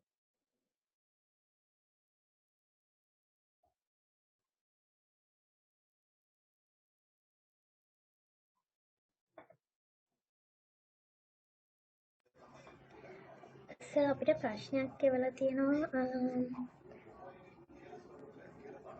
ප්‍රශ්නේ තමයි ඉනෝවේෂන් එකකට ප්‍රොජෙක්ට් ප්‍රපෝසල් එකක් හදන්න ඕනේ කොහොමද? ක්‍රයිටීරියාස් මොනවද? ඉනෝවේෂන් එකට ප්‍රොජෙක්ට් ප්‍රොපෝසල් එක නේද? ඔව්. මේ ප්‍රොජෙක්ට් ප්‍රොපෝසල් කියලා නැහැ උත්තර. ඒක බිස්නස් ප්‍රොපෝසල් එක. එහෙම නැත්නම් බිස්නස් ප්ලෑන් එකක් තමයි ඔයගොල්ලෝ හදන්න ඕනේ. ඉතින් ඉනෝවේෂන් එකකට බිස්නස් ප්ලෑන් එකක් හදද්දිත් ඔයගොල්ලෝට මම අර කිව්වා වගේ chat GPT එකේ සපෝට් එක ගන්න පුළුවන් එක එකක්. ඒ කියන්නේ ඔයගොල්ලෝගේ ඉන්වෙන්ෂන් එක දැන් මම කියන්නේ ලේසිම විදිය ඔයගොල්ලෝගේ ඉන්වෙන්ෂන් එකේ තියෙන ඩීටේල්ස් ටික ඔයා chat GPT එකට ඉන්පුට් කරලා ඔයා කෙලින්ම අහන්න what kind of what are the elements which I have to include in this business plan කියලා. එතකොට business plan එක ඔයගොල්ලෝ අනිවාර්යෙන් ඇඩ් කරනකොට ඒකේ කොටස් ටික තියෙනවා. ඒක මම ඔක්කොම එක්ස්ප්ලেইন කරන්න යන්නේ නැහැ.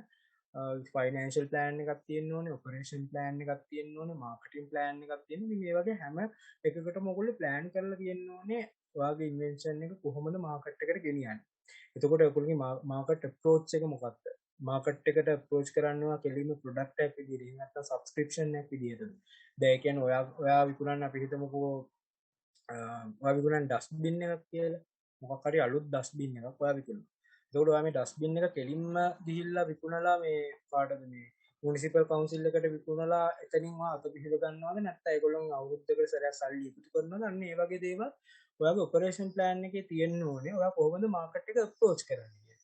ඉතින් ඒ වගේ දේවල් ඒක ටිකක් බිග් එකක් මම මේ කොට කරලා කිව්වේ. ඒ වගේ දේවල් අනිවාර්යෙන් ඉම්ප්‍රූව් වෙන්න ඕනේ ඔයගොල්ලෝගේ ඉනෝවේෂන් බිස්නස් ප්‍රොපෝසල් එකට. ඉතින් ඉනෝවේෂන් එකට ප්‍රොජෙක්ට් ප්‍රොපෝසල් එක නෙවෙයි අත්‍තරම මොකද මේ නවනිපැවීමක් ඔයගොල්ලෝ මාකට් එකට රීච් කරන්නේ ප්‍රොඩක්ට් එකක් විදියට බිස්නස් එකක් විදියට. ඉතින් ඒකද ඒ කම්පොනන්ට්ස් එක තමයි එකතු වෙන්න ඕනේ. මම හිතනවා පැහැදිලි ඇති කියලා වෙන අපැහැදිලි දැනක් තියෙනවා අහන්න පුළුවන්.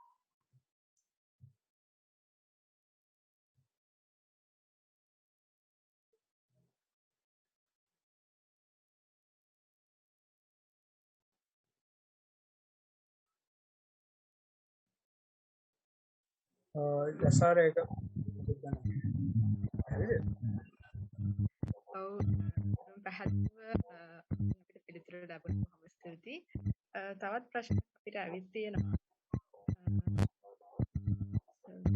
ඒ ඉනෝවේෂන්ස් වලට අපිට පේටන්ට් ගන්න වින්න මට ඔයා පොඩක් කැඩි කැඩිය මම ඇහෙනවද?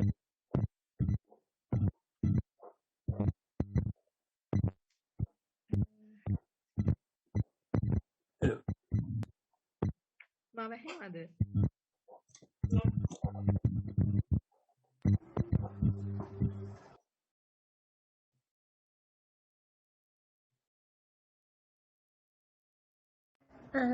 මම හිතනවා සර් දීපු පිළිතුර ගොඩක් හොඳට පැහැදිලි කරා. හැමෝටම පැහැදිලි ඇති කියලා හිතනවා. ඉතින් අපිට තව ප්‍රශ්නයක් ඇවිල්ලා තියෙනවා. ප්‍රශ්නේ තමයි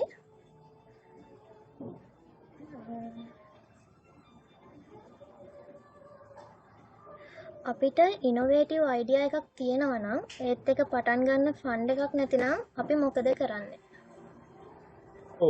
ෆන්ඩ් එකක් නැත්නම් මම අර කිව්වා වගේ ඔයගොල්ලන්ට පුළුවන් ක්‍රවුඩ් ෆන්ඩින් එහෙම නැත්නම් ඒන්ජල් ෆන්ඩින් කියන එකකට යන්න. ඒ කියන්නේ ක්‍රවුඩ් ෆන්ඩින් නැත්නම් ඒන්ජල් ෆන්ඩින් කියලා කියන්නේ මේ ගොඩක් කට්ටිය එකතු වෙලා ඉන්වෙස්ටර්ස්ලා එකතු වෙලා මේ වගේ ඉන්වෙස්ටර්ස් තියෙන කම්පැනිස් වලට ඉන්වෙස්ට් කරනවා. ඒගොල්ලන්ට රිටර්න් එකක් එකෙන් ලැබෙන හින්දා. හැබැයි ඔයා ක්‍රවුඩ් ෆන්ඩින් එකට යන්න ඔයාගේ කම්පැනි එක රිලයබල් වෙන්න ඕනේ. ඒ වගේම ඔයාගේ ප්‍රොඩක්ට් එක රිලයබල් වෙන්න ඕනේ. එතකොට ඔයා මුලින්ම ඒගොල්ලෝ බලන දේ තමයි ඔයාට ඉන්ටෙලෙක්චුවල් ප්‍රොපර්ටි රයිට්ස් තියෙනවා කියන එක. එතකොට ඔයාගේ ඉනෝවේෂන් එක ඔයා මුලින්ම මාකට් එකට ගේන්න කලින් එහෙම නැත්නම් පිච් කරන්න කලින් ඔයාගේ පේටන්ට් එක ඇප්ලයි කරන්න අනිවාර්යයි. ඒක පළවෙනි එක. පේටන්ට් එක ඇප්ලයි කරාට මදි ඔයාගේ ඉන්වෙන්ෂන් එක අර මං කිව්වා වගේ මාකට් එකේ මිනිස්සු මොන වගේ එක්ස්ප්‍රෙෂන් එකක් තියේද කියන එක ගැන ඒගොල්ලොන්ට ප්‍රශ්නයක් තියෙනවා වෙන්න පුළුවන්. ඒකින්ද ඔයාගේ ඉන්වෙන්ෂන් එක කම්පිටිෂන්ස් වලට ගෙනියන්න. එතකොට ඔයාගේ පේටන්ට්ස් වලට යන වියදම් ඒ වගේ දේවල් ඔයාලට කම්පිටිෂන්ස් වලින් කවර් කරගන්න පුළුවන්. ඉතින් ඔයා කම්පිටිෂන්ස් වලට ගෙනියලා ඒකේ වින් කරාම ඔයාලට ඒ වින් කරපු ඒවත් ඔයාගේ පිචින් වලදී කියන්න පුළුවන් මම මේවා වින් කරලා තියෙනවා මේ ඉන්ටර්නැෂනල් ලොබෝෂන් කරලා තියෙනවා නැෂනල් ලොබෝෂන් කරලා තියෙනවා මේ විදිහට. ඒක දෙවෙනි එක. ඊට පස්සේ තුන්වෙනි එක තමයි ඔයාගේ ප්‍රොඩක්ට් එක ඔයා ඒක නම් ඔයාලට ඒගොල්ලෝගෙන් සල්ලි දෙන්න පුළුවන් රිසර්ච් ඇන්ඩ් ඩෙවලොප්මන්ට් වලට. තුන්වෙනි එක තමයි ඔයාගේ ප්‍රොඩක්ට් එක රිලයබල් කියලා පෙන්වන්න ඔයාලට ගන්න පුළුවන් ලැබ් රිපෝට්ස් වගේ දේවල් තියෙනවා නම් එහෙම නැත්නම් දැන් උදාහරණයකට අපි හිතමුකෝ ඔයා මොකක් හරි ෂැම්පූ එකක් හදුවා කියලා උඩට ඔයාලට පුළුවන් ITI එක ඒක ටෙස්ට් කරගන්න ඉතින් විඩියෝස් කොහොමද කරන්නේ ඊට පස්සේ ඔයාලට ඒකට ගන්න ලයිසන්ස් ඇන්ඩ් සේල්ස් මොනවා හරි ලයිසන්ස් ගන්න වෙනකොට තමයි ආයුර්වේදික් ඩිපාර්ට්මන්ට් එකට ගිහිල්ලා ඒගොල්ලන්ට දීලා ඒගොල්ලොන්ගේ සපෝට් එක අරගෙන ඒක මාකට් එකට කොහොමද රිලීස් කරන්න කියන එක ගැන ඉන්ෆර්මේෂන් ගන්න. ඉතින් ඒ වගේ බෑග්ග්‍රවුන්ඩ් එක ඔයා හදාගෙන ගිහිල්ලා ඊට පස්සේ ඔයාලට පුළුවන් අර ක්‍රවුඩ් ෆන්ඩින් නැත්නම් මොනවද මේ ඒන්ජල් ෆන්ඩ්ස් වලින් සල්ලි ඉල්ලන්න. ඒ ගැන විස්තර ටිකක් මම ඒගොල්ලොත් එක්ක කතා කරලා ඔයගොල්ලන්ට ඉන්ෆර්මේෂන්ස් දාන්නම් WhatsApp group එකට. එහෙම ෆන්ඩ්ස් හොයනවා කියලා. හැබැයි අර ඉනිෂියල් ස්ටෙප්ස් ටික ඔයගොල්ලෝ පාස් කරලා ඉන්න ඕනේ. මේ වගේ තැනකට ගිහිල්ලා සල්ලි ඉල්ලනවා. එහෙම නැත්නම් ඔයගොල්ලන්ට තව කරන්න පුළුවන් දේ තමයි ඔයගොල්ලන්ගේ පේටන්ට් රයිට් එක එක්ක ලීස් කරන්න පුළුවන්. එහෙම නැත්නම් පේටන්ට් රයිට් එක සේල් කරන්න පුළුවන්. මේ මොන දේ කරන්නත් ඔයා මුලින්ම වගේ පේටන්ට් එක at least සබ්මිට් කරලා ඉන්න ඕනේ පේටන්ට් ඩොකියුමන්ට් එක. ඔයා සබ්මිට් කරාම ඔයාට ඒගොල්ලෝ දෙනවා ඔයාගේ පේටන්ට් එකේ නේම් එකත් එක්ක පේටන්ට් නම්බර් එකත් එක්ක ඩොකියුමන්ට් එක. කියනවා ගිහිල්ලා අද බාර දුන්නොත් ඔයාට අදම හම්බ වෙනවා ඒක. ඒක ඔයාලට සිකියුරිටි එකක් විදිහට පාවිච්චි කරන්න පුළුවන්. ඒ කියන්නේ ඔයා අද සබ්මිට් කරා නම් වෙන කෙනෙක්ට ඔයාට අදින් පස්සේ සබ්මිට් කරන්න බෑ. ඔයාට ඒක ග්‍රාන්ට් වෙන්නේ තව අවුරුද්දක් දෙකක් තුනක් විතර කාලයක් යන්න පුළුවන්. මේ පේටන්ට් එක ග්‍රාන්ට් වෙන කාලෙ වල ඔයාට බිස්නස් එක ඩෙවලොප් කරගන්න පුළුවන්. ඔයාගේ අර සබ්මිෂන් ඩොකියුමන්ට් එක පාවිච්චි කරලා. බොහොම ස්තුතියි සර්. පේටන්ට් එක ගැන කිව්වහම අපිට පේටන්ට් එක සම්බන්ධයෙන්ම තව ප්‍රශ්න දෙකක් ඇවිල්ලා තියෙනවා. පළවෙනි එක තමයි අපේ ඉනෝවේෂන් වලට අපිට පේටන්ට් ගන්න ටිකක් අමාරුයිනේ. නිකමට හරි වෙන කෙනෙක් අපේ අයිඩියාස් කොපි කළොත් ඒකට කේස් එකක් ෆයිල් කරන්න තරම් ලංකාවේ ලෝස් තියෙනවද? නැතිනම් අපිට මොකක්ද ඒකට කරන්න පුළුවන්? ඔව් ඒ කියන්නේ ලංකාවේ ලෝස් තියෙනවා. පේටන්ට් එක සබ්මිට් කරන එක අමාරුයි කියලා ගන්න නැහැ. ඒක මේ ඔයගොල්ලන්ට ශ්‍රී ලංකා පේටන්ට් ඔෆිස් එකේ වෙබ්සයිට් එකට ගියොත් එහෙම ඒකේ සම්පූර්ණ ගයිඩ්ලයින් එකක් දීලා තියෙනවා. ඔයගොල්ලන්ට සිංහලෙන් උනත් සබ්මිට් කරන්න පුළුවන්. ගයිඩ්ලයින් එක චෙක් කරලා ඔයගොල්ලන්ට පුළුවන් ඒකේ තියෙන විදිහට ඔයගොල්ලෝ පේටන්ට් එක ඩ්‍රාෆ්ට් කරලා ඒක ගිහිල්ලා පේටන්ට් ඔෆිස් එකට බාර දෙන්න. හැබැයි මුලින් ඔයගොල්ලෝ බාර දෙන්න කලින් පේටන්ට් සර්ච් එකක් කරලා ඉන්න ඕනේ. ඒ කියන්නේ මම අර කිව්වා වගේ වයිපෝ එකට ගිහිල්ලා මම ඔයාලට පෙන්නන්නම්. WIPO.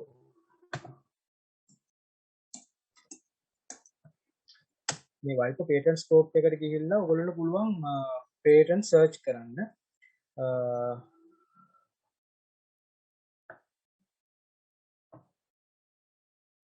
මේ තියෙන WIPO patent scope එක. ඉතින් ඔයගොල්ලන්ට පුළුවන් මෙතන ගිහිල්ලා ඔයගොල්ලෝගේ මේ combinations තියෙනවා. ඒ කියන්නේ front page එකේ තියෙන එකක්ද එහෙම නැත්නම් publication number එකෙන් search කරන්න පුළුවන්. මේ වගේ එක එක ඒවා දාලා search කරන්න පුළුවන්. search කරලා ඔයාගේ patent ඔයාගේ මේක unique කියලා ඔයා දන්නවනම් ඔයාලට පුළුවන් patent එක draft කරලා ඒක අරගෙන ගිහිල්ලා patent office එකට submit කරන්න. ඒ submit කරාම ඔයාට මම හිතන්නේ නම් මෙතන විශ්වවිද්‍යාල ශිෂ්‍යයෙකුම විශ්වවිද්‍යාල ශිෂ්‍යයන රුපියල් 2600 ගණක් වගේ ගෙවන්නේ 2600 ගණන් ගෙවලා ඔයා patent එක submit කරාම ඔයාගේ patent එකේ තියෙන name එක එක්ක ඔයාලට document එකක් ලැබෙනවා අංකෙකුත් එක්ක. ඒක ඔයාලට පාවිච්චි කරන්න පුළුවන්. ඔයාගේ patent right එක විදිහට patent එක grant වෙනවා. ඔව්. ස්ක්‍රීන් එක ෂෙයාර් කරන්න පුළුවන්.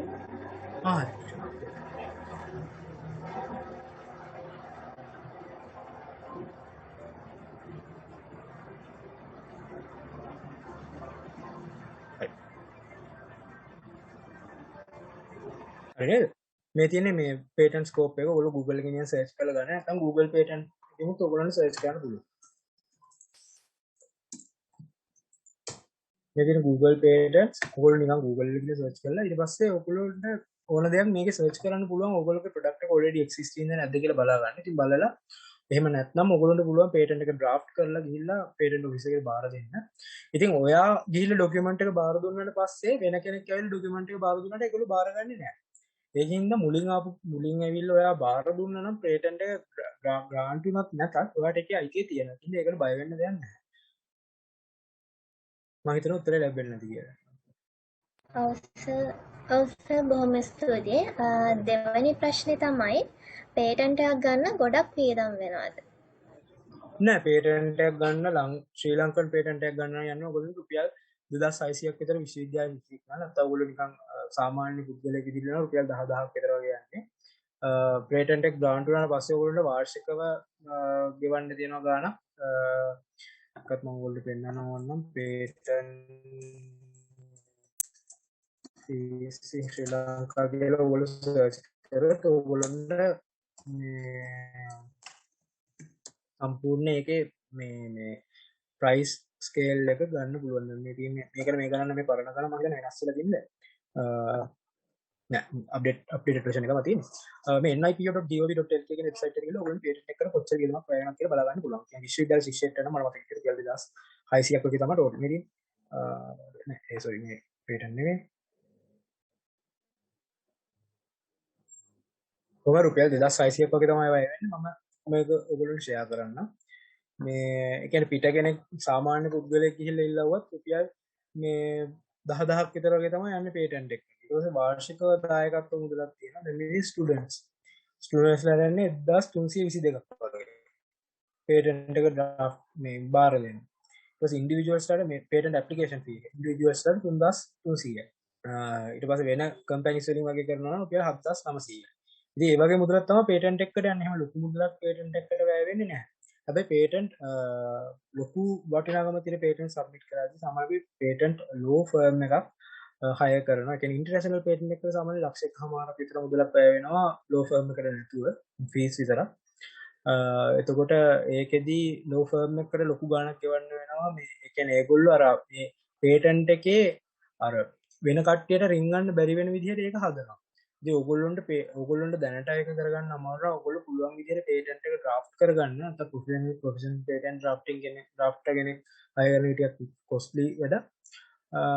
එහෙනම් patent එකට ලොකු මුදලක් වැය වෙන්නේ නැහැ. ඉතින් ඕගොල්ලොන්ට මේ එහෙම නිකන් අර නමට ඉස්සරහින් දාගන්න ආසයි වගේ නම් ලංකාවේ නම් patent ගන්න ටික ලේසි.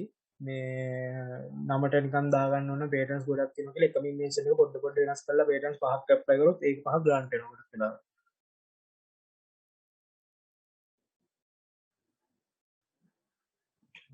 වෙන ප්‍රශ්න තියෙනවද?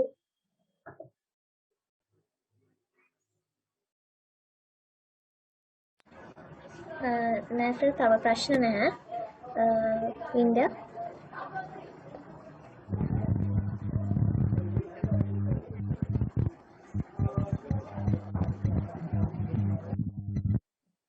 Can you hear me, guys? Yes, Inda. Okay. Thank you. Filled with knowledge and motivation. Such an interesting evening we had till the end of the session. To deliver the vote of thanks, I invite Rotaract Navin Sandeep, the president of the Rotaract Club of Uva Wellassa University-Badulla.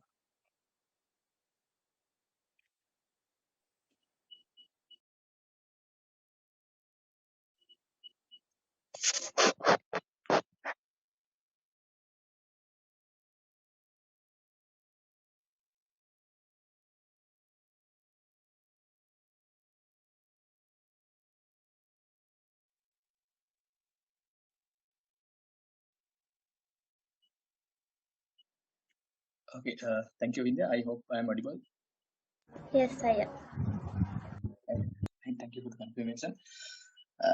I'm sorry I can't turn on my video because there's a huge connection issue in my side. Distinguished guest speaker, Mr. J.M. Lahiru Kavinda, my dearest Rotaract and non-Rotaract participations. Hope you all had a great evening today. Being the president of Rotaract Club of Uva Wellassa University-Badulla, I deem it a great honor and privilege to propose the vote of thanks on this session. To begin, on behalf of Professional Development Avenue of Rotaract Club of Uva Wellassa University-Badulla, I would like to thank our respected guest speaker who spared his time from his busy schedule and provided us with his interesting and highly informative session. And I am pretty sure that all the participants here have gained valuable information from you, sir. We are really grateful on your presence. Next, I would like to pay gratitude to the Executive Committee and Board of Directors of Rotaract Club of Uva Wellassa University-Badulla for their generous support, and also my sincere thanks to the Organizing Committee of InoVitroz, without whom this session wouldn't be a success. Last but not least, I thank the Rotaractors and all the other participants for their participation throughout the session. Once again, thank you so much for all of your immense contribution for the project InoVitroz to the success. Thank you all, and have a Thank you, Rotaract Navin Sandeep. Time is priceless for new entrepreneurs. So, Mr. J.M. Lahiru Kavinda, we express our special gratitude towards you for reserving your valuable time with us. We really had an amazing time with you. So, we thought to make it as a memory. So, this is for you with our love.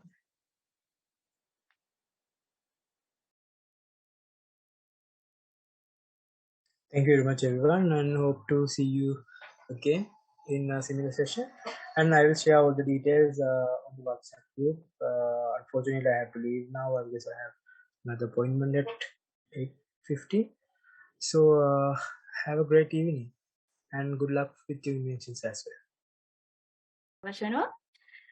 ඒ වගේම ඔබේ ඉලක්ක වෙළඳපොළ එහෙම නැත්නම් target market එක පිළිබඳ statistic data එහෙම නැත්නම් සංඛ්‍යාත්මක ලේඛන ලබා දීම වඩාත් සුදුසුයි. ඒ නවෝත්පාදනයක් නොවේ නම් එනම් ලාභ අරමුණු කරගත් නවෝත්පාදීය අදහසක් නම් එහෙම නැත්නම් අපි කිව්වොත් බිස්නස් රිලේටඩ් ප්‍රොපෝසල් එකක් නම් ඔබට පුළුවන් ඒකේ බිස්නස් ස්ට්‍රක්චර් එක එහෙම නැත්නම් ව්‍යාපෘති ආකෘතිය දක්වන්න. නිෂ්පාදනයේ අදහස වෙළඳපොළට ඉදිරිපත් කිරීමේ උපාය මාර්ගය එහෙම නැත්නම් බිස්නස් ස්ට්‍රැටජි එක ඔබට දක්වන්න පුළුවන්. නිෂ්පාදන කාර්ය සඳහා භාවිතා කරන තාක්ෂණයන් එහෙම නැත්නම් ටෙක්නොලොජි එකක් දක්වන්න පුළුවන්. ඒ වගේම පහත දක්වන නිර්ණායක මත පදනම්ව InoVitroz විනිශ්චය කරන ලබනවා. ගැටලුවේ සහ යෝජිත විසඳුමේ පැහැදිලිකම, විෂය පතේ සහ අදාළත්වය, නවෝත්පාදනයේ සහ මුල් පිටපත, ක්‍රියාත්මක කිරීමේ ශක්‍යතාවය, නිෂ්පාදන ප්‍රතිලාභ අනුව අප මෙම විෂය නිර්ණායක ඔස්සේ InoVitroz මගින් ඔබ අගයීමට ලක් කරනවා. තරගකරුවන් ඔවුන්ගේ නව්‍ය අදහස InoVitroz සඳහා ඔවුන්ගේ ලියාපදිංචි වූ නම භාවිතයෙන් රීනේම් කර PDF ආකෘතියෙන් අපට ලබා දිය යුතුයි. ඒ වගේම තරගකරුවන්ට ඔවුන්ගේ නවෝත්පාදනයේ ඡායාරූප සහ වීඩියෝ පට උඩුගත කරන්න පුළුවන්. මෙම වීඩියෝ එකක් විනාඩි 10කට අඩු විය යුතුයි. ඒ වගේම ඔබ බිස්නස් ප්‍රොපෝසල් එකක් එහෙම නැත්නම් නවෝත්පාදනයේ ප්‍රොපෝසල් එක එහෙම නැත්නම් අදහස පමණක් ඉදිරිපත් කරනවා නම් ඔබට පුළුවන් එය සවිස්තරාත්මකව ඉදිරිපත් කරලා එහෙම නැත්නම් රෙකෝඩ් කරලා ඒක විනාඩි 10කට අඩු වීඩියෝ එකක් වශයෙන් අපිට ඉදිරිපත් කරන්න. ඒ වගේම ඉදිරිපත් කිරීම කාලෝචිත වන අතර නියමිත කාල සීමාවට පෙර ලැබුණොත් පමණක් අපි බාර ගන්න ලබනවා. ඒ වගේම කාල සීමාව දීර්ඝ කිරීම සඳහා වන ඉල්ලීම් කිසිදු තත්ත්වයක් යටතේ සලකා නොලබන බව කරුණාවෙන් සලකන්න. Thank you, India.